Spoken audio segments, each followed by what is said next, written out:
Selamat sore sahabat edukasi hukum dimanapun berada. Pada kesempatan sore hari ini kita kehadiran ahli pidana dari Universitas Bhayangkara. Beliau juga merupakan salah satu pengajar dari program pendidikan Master Advokat yang diselenggarakan oleh organisasi Advokat Radin. Sudah bergabung bersama saya. Selamat sore Prof. Selamat sore. Senang bisa Prof hadir dalam podcast kita di sore hari ini. Ada beberapa pertanyaan yang menggelitik dalam benak saya Prof, terkait dengan Prof yang sering beracara selaku ahli pidana di berbagai pengadilan terkait dengan pra-peradilan. Ada beberapa pertanyaan poin yang menjadi pembuka sebelum masuk pada pertanyaan-pertanyaan yang substansional. Pertama, saya ingin menanyakan mengapa dalam proses pengadilan ataupun proses hukum acara perlu ditegakkan due process of law, Prof. Izin minta pencerahan hukumnya. Baik, selamat sore para pemirsa sekalian, para kawan-kawan yang mengikuti daripada edukasi hukum.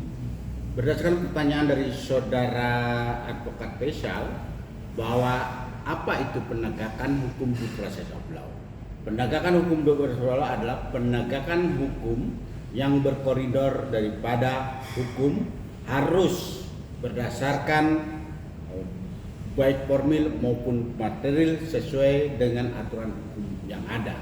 Kalau di luar negeri, pelanggaran-pelanggaran daripada due process of law dikenal dengan Miranda Rule. Nah, untuk di negara Republik Indonesia ini tentunya pelanggaran-pelanggaran due process of law adalah pelanggaran-pelanggaran yang tidak sesuai dengan SOP atau pelanggaran-pelanggaran yang tidak sesuai dengan Kitab Undang-Undang Hukum Acara Pidana, maka dapat dilakukan yang namanya pra-peradilan atau istilahnya adalah dapat diuji keabsahan daripada tindakan-tindakan daripada aparat penegak hukum tersebut dalam rangka penegakan hukum yang dilakukan. Saya rasa demikian.